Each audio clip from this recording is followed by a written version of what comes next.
Welcome to the Stark Reflections on Writing and Publishing podcast. There has never been a better time for writers. More information, options, and opportunities are available to you, but navigating these requires insight.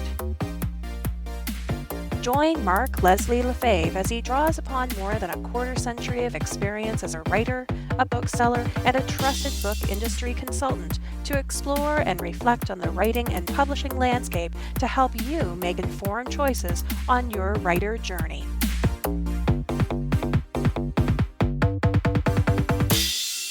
Hello, Reflectives, and welcome to episode 451 of the Stark Reflections podcast. This is your host, Mark Leslie Lefebvre. I am recording this on the morning of December 25th, 2025. So, Merry Christmas to those of you who celebrate, and Happy Holidays, or whatever greeting of love and best wishes for you and your friends and family and loved ones that you prefer. I am doing a sort of a different kind of episode this time around. What it is I'm going to forego the ad read and the comments, etc.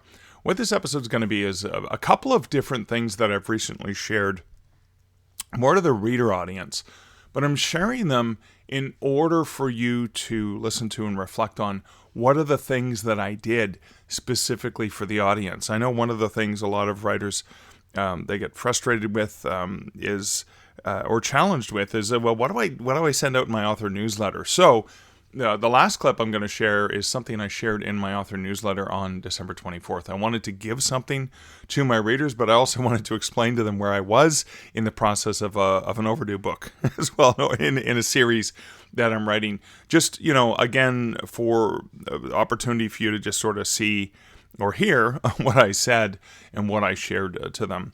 And then the first clip is the introduction to a book of dad jokes that I released. And one of the reasons I'm sharing it is I just did a few radio spots this week on some local radio stations, and I almost had CBC Toronto or CBC National Radio, their Fresh Air, which is a national show that's broadcast across Canada.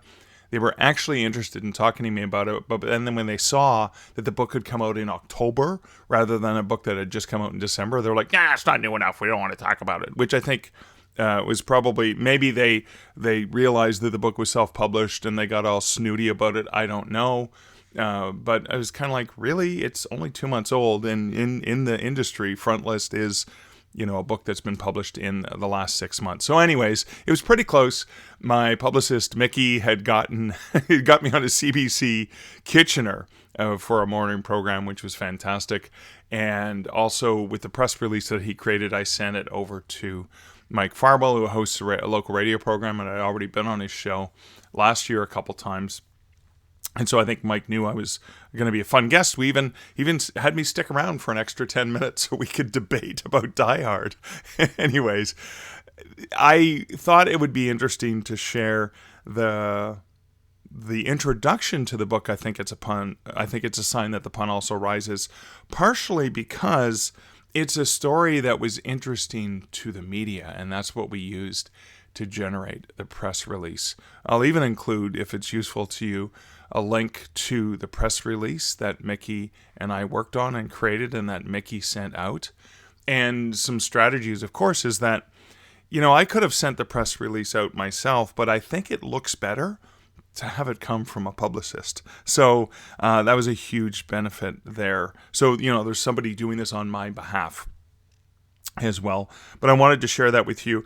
And I wanted to share this story because the introduction to why I wrote this book is, that's the kind of material that may be interesting to potential readers. I know it was definitely interesting for the media. And then the other thing I want to share is that the press release and the introduction is very specifically a case where I'm not the hero of the story. The hero of the story is the community and the neighborhood. And I've leveraged that in the past with Sudbury.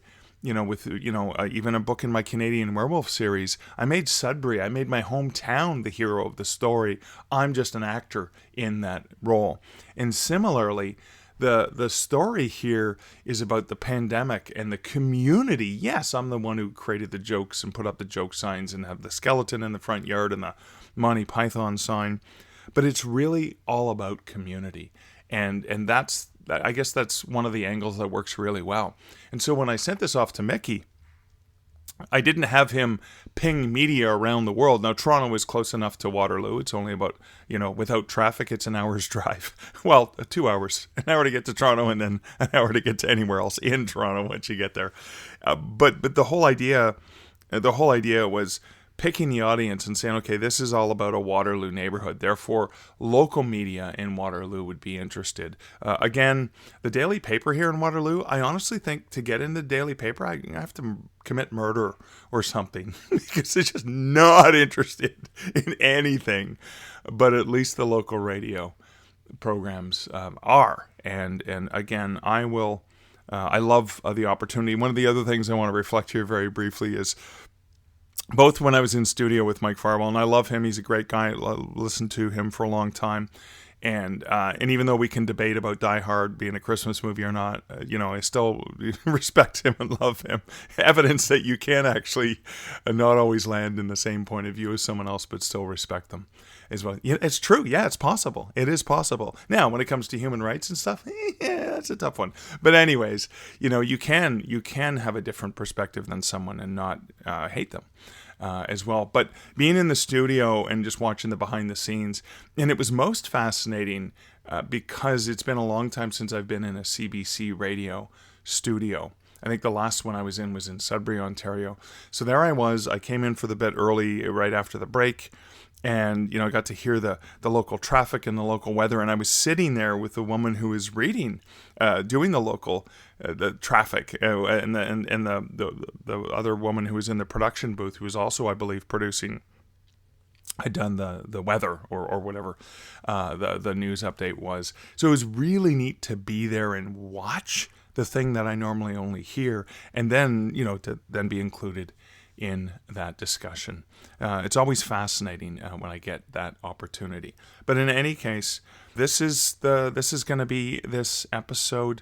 I'm going to share these two things with you, and hopefully you can pull some elements from it and reflect on them and leverage that for your own, the things that you share, either as press releases or conversations you have about your books, or even just in stuff that you send off to your reader to in your author newsletter.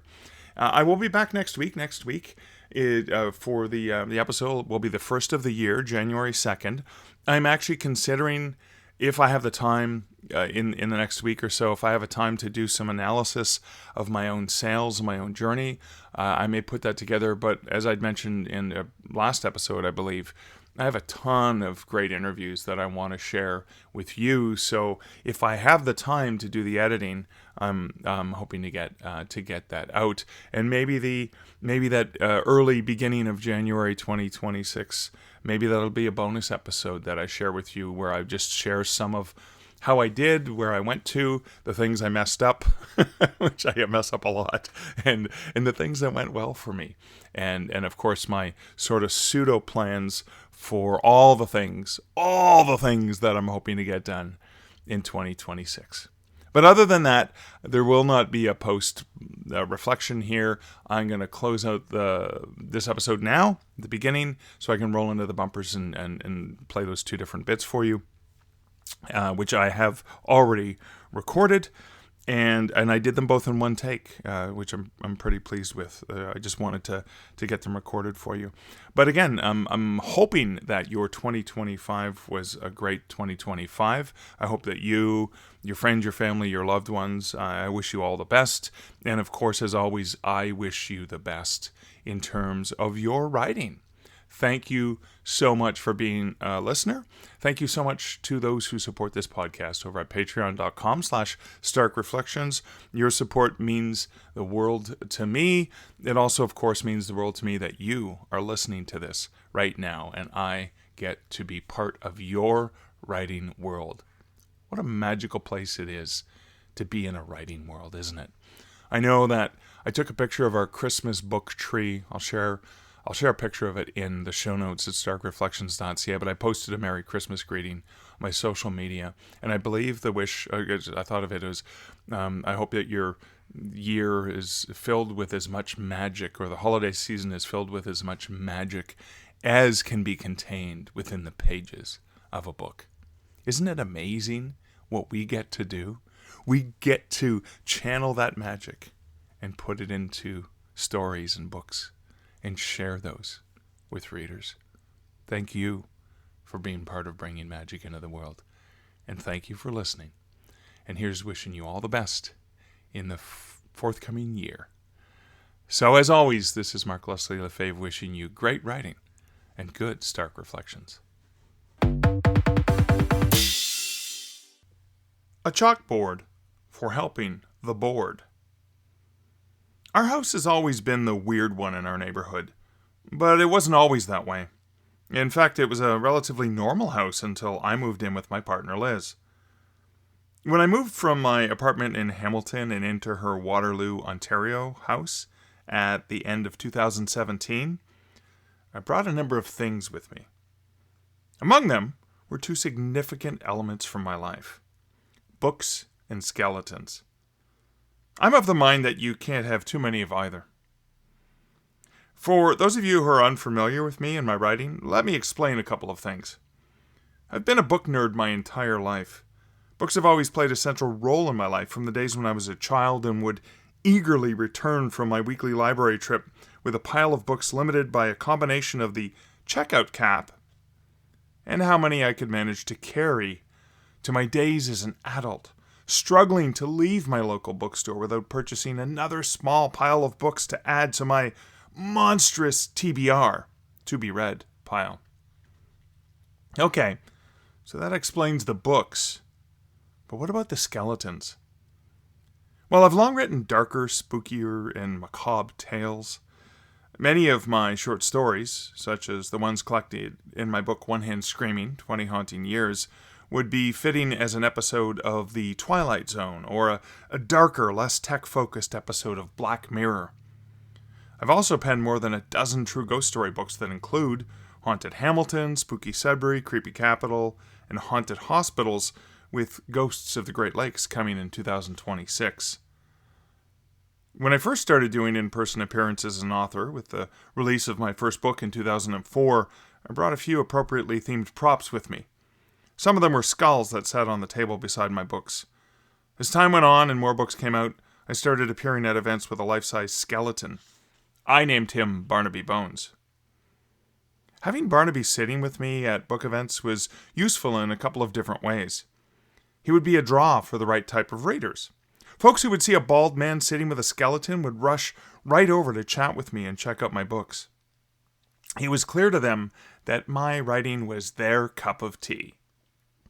As for those whose preferences did not include spooky or macabre tales, well, the skeleton was a good warning sign for them to avoid making eye contact with that crazy bald man sitting beside a skeleton. As the wear and tear on the plastic skeletons, that's right, I don't own real human skeletons. That would be a bit strange, don't you think? Anyways, as the wear and tear on those plastic skeletons resulted in broken hands, feet, spines, and ribs, I'd keep replacing the traveling Barnaby with an upgraded one. But I couldn't get rid of the less than perfect skeletons who'd served me so well. So why not hang on to them for Halloween? That's another thing about our house in Waterloo. With our nearly dozen skeletons and other spooky decor, Liz and I enjoy leveraging them when making our themed Halloween displays. Over the past several years, the themes have included Jaws, Friday the 13th, a carnival, which we called Boney Island, parodying the Coney Island sign with a grinning skeleton face, and Bonestock, or our parody of Woodstock. Speaking of parodies, Liz and I have enjoyed producing a few musical ones over the years. In April of 2020, for example, when we were stuck together in isolation in our home, we spent Easter weekend, a time we'd normally have all our adult children in the house gathered with us, writing, recording, and producing a video. Stuck in This House Here With You was a parody of the Steelers' Wheel classic, Stuck in the Middle with You. we figured we'd share a laugh during what was a challenging time for so many. We followed that up in May 2020 by producing a parody of the old K-Tel television commercials. Our K-Tel commercial was a collection of isolation parody songs where we spoofed clips from Mad World, Islands in the Stream, Walkin' After Midnight, and There's a Kind of Hush. Liz and I continued to produce videos as the co-host for the annual live-streamed Canada's Aurora Awards, run by the Canadian Science Fiction and Fantasy Association, CSFFA, or KISFA for short. And we've done this for 2020, 2022, 2023, 2024, and 2025. Now, for each of these, we created a humorous opening shtick inspired by the funny intros that Billy Crystal used to do to open the Academy Awards. And of course, this is because we love to laugh and to make others laugh. Which leads us back to the weird house, the skeletons, and the silly jokes that comprise the contents of this book. At one point, Liz designed and built a beautiful bench to put in the front yard. I jokingly added one of our skeletons to it one year, the day after Halloween, with a sign that said, 364 days until Halloween. I kept the countdown going for a while, then added a Santa Claus hat to the skeleton, keeping him out there as it made people smile, or at least do a double take, when they were walking or driving by. Barnaby's outfits changed as the seasons did. We added a St. Patrick's Day hat, bunny ears for Easter, sunglasses in the summer. When the COVID-19 pandemic took hold in March of 2020, I noticed a lot more people walking through the neighborhood. We were all isolated in our homes, and going for a walk was a way to get some fresh air, exercise, and a different perspective of the world instead of being trapped in one's home. Considering the stress and anxiety we were all feeling, I wanted to do something to make people smile or even laugh. I created a sign inspired from a classic Monty Python skit about the Ministry of Silly Walks, and a video I'd seen online of how someone in the US had done something similar. I put it in the front yard, close to the sidewalk. It read, "Notice, this property is an official jurisdiction of the Ministry of Silly Walks. Commence silly walking immediately." It had a series of silhouettes of John Cleese in various stages of the silly walk he did in that sketch, and small print on the bottom of the sign read, "No fines for non-compliance, just potential fun if you give it a try." People were having fun with that. My office home window faces the street, and when I'm working at my standing desk, I can clearly see outside. It was great watching folks stop to read the sign and then try it out. It was particularly lovely to see a parent or grandparent out with a kid explaining the sign to them and doing their own silly walk before encouraging the young person to give it a try. That was delightful. But I wanted to do more, because people really needed a distraction and something to smile or laugh about. And if they'd already seen that sign, it wouldn't be as unique or entertaining to them over time. Sure, I could continue dressing up Barnaby the skeleton in different hats and costumes, or I could do something that was quicker and easier for me to do, share some of the goofy dad jokes, silly one-liners, and funny written memes I was already sharing on social media. So, Liz made me a signboard using chalk paint, and I started sharing those silly jokes on the sign beside the grinning skeleton. I did my best to change the joke every day. They were a hit. Folks loved them. There was a challenge, though. Whenever it rained, the precipitation would wipe clear my funny joke.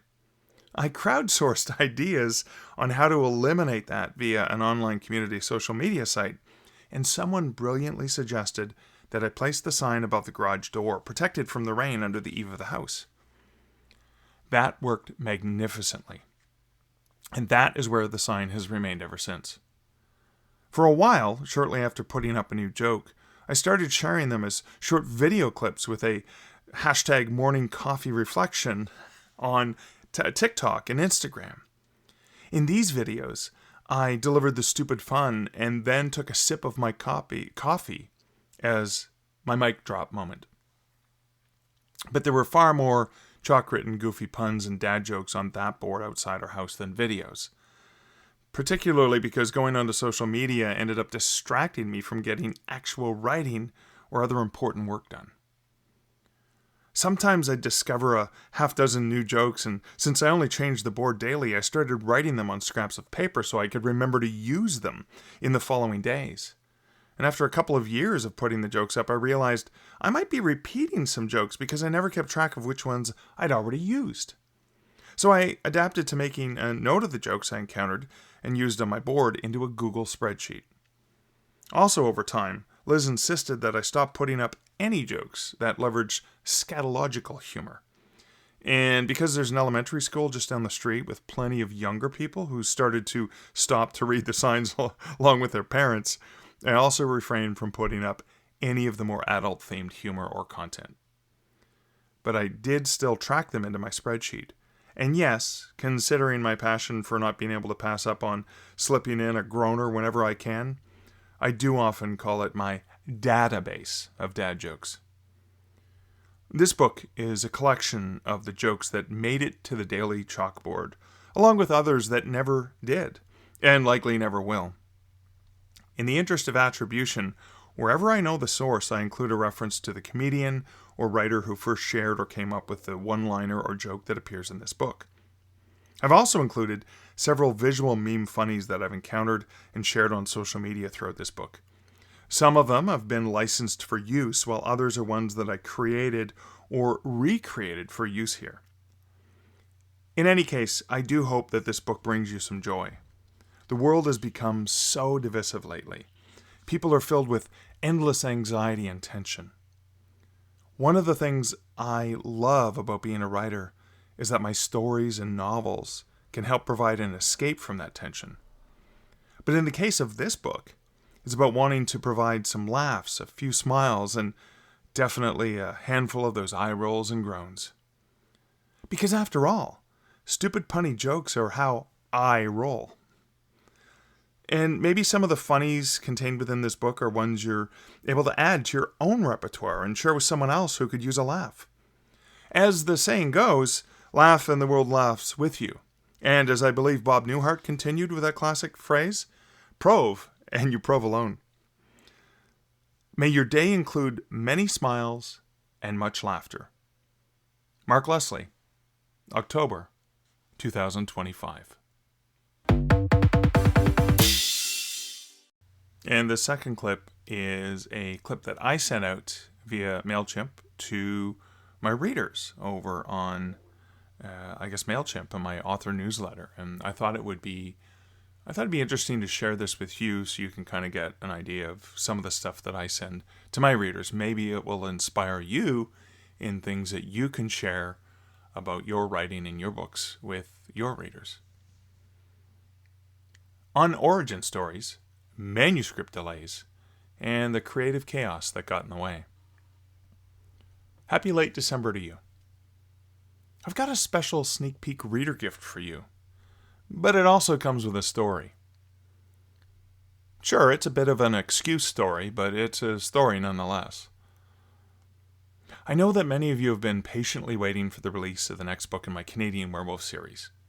The idea for it, and even the cover, came as I was wrapping up work on Only Monsters in the Building in early 2024. And the goal was to have A Canadian Werewolf in London, Ontario, out sometime in 2025. As I was putting Only Monsters to bed, I had my cover designer, Juan Pedron, craft something for it that I loved. It showed the city of London, Ontario in the background with Michael, in wolf form of course, and a silhouette of Ellie, the fairy he befriended when they were in group therapy together. But the best laid plans of mice, men, and procrastinating writers oft don't just go awry. They go on an adventure that makes Mr. Toad's Wild Ride look like a bit of a cakewalk. But here's the thing. I didn't just disappear into a void of procrastination and watching reruns of Planes, Trains, and Automobiles, Die Hard, and Christmas Vacation, or pushing my new collection of dad jokes.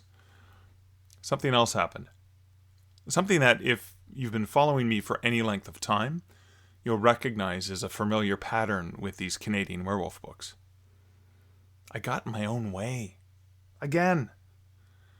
See, a few years ago, back in 2022, I'd started writing what I thought would be a short story. A quick little origin tale about Michael Andrews, how he became a werewolf, those first terrifying days, weeks, and months in New York City, and the early days of learning what he was and how to deal with the side effects of the newly minted curse. I figured that story might run about 10,000 words. I was trying to figure out where to leverage it as a fun bonus piece for dedicated readers. Maybe I'd include it in a digital box set or offer it as a free prequel. I wrote about 5,000 words of the story back in 2022. Then I put it on the back burner where it remained.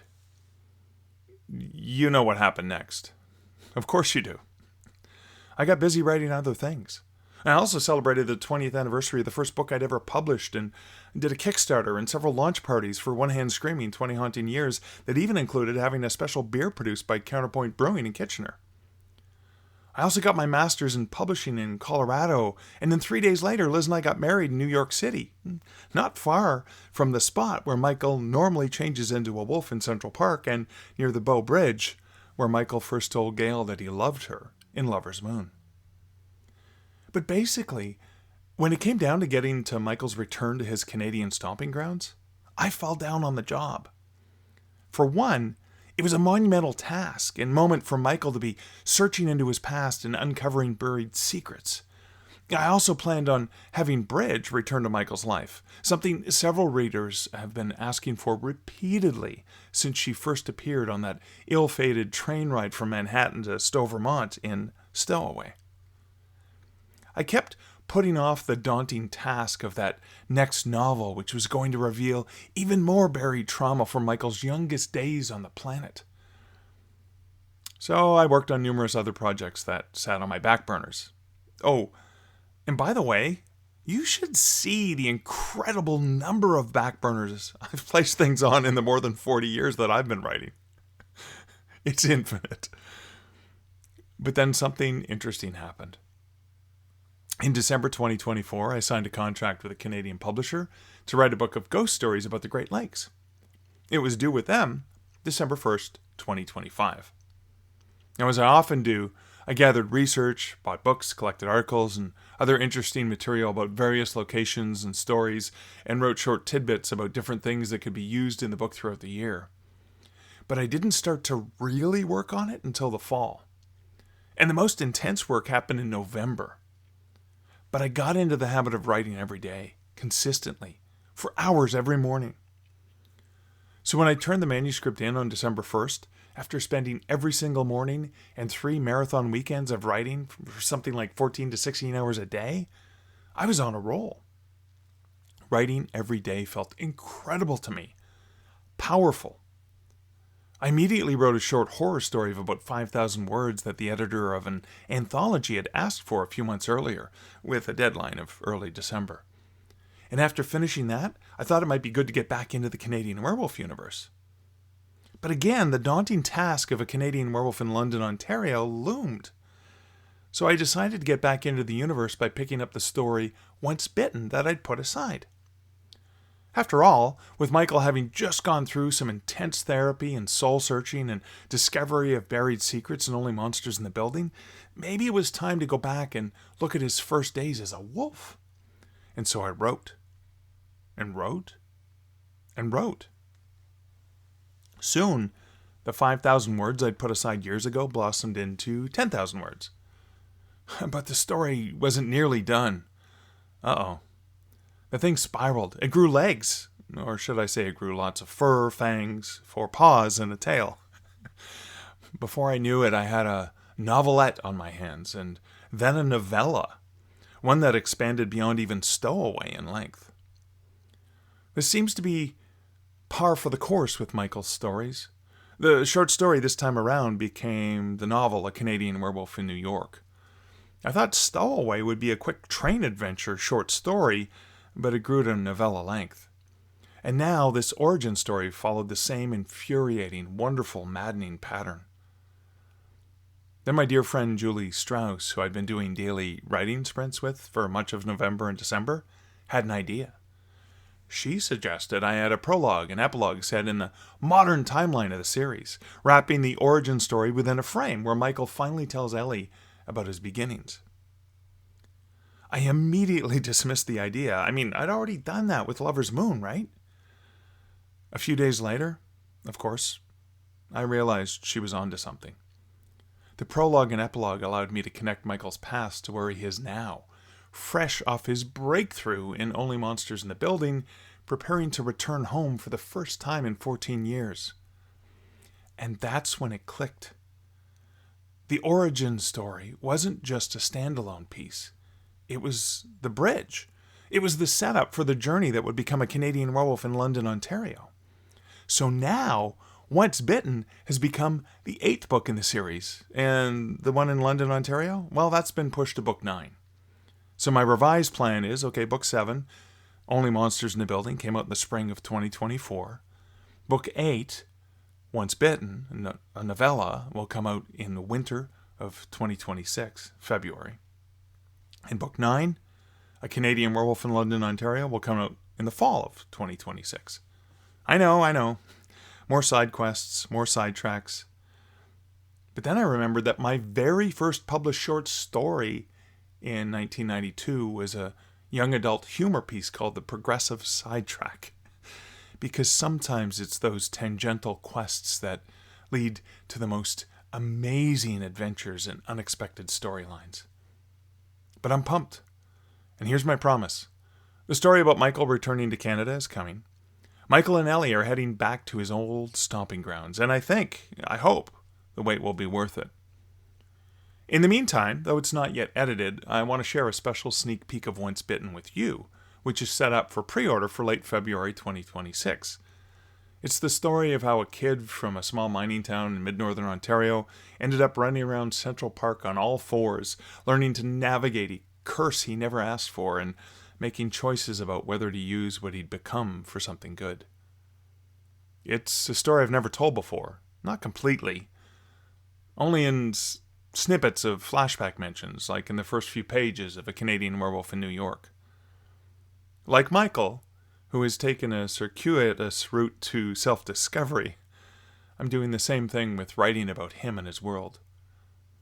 And I'm glad I finally did this one, because it was a heck of a lot of fun to write. Here's hoping it's as much fun for you to read. Thanks, as always, for your patience. Thanks for sticking with me. And thanks for letting Michael and me take you on this wild, meandering, occasionally naked in the park journey. Until next time, here's wishing you and yours a most wonderful holiday season, whether it's a Merry Christmas or whatever and however you celebrate, or choose not to celebrate, this last week of December. And all the best to you and yours in the coming year. Seasonally, Mark. Thank you for listening to the Stark Reflections podcast. You can find show notes for each episode at starkreflections.ca.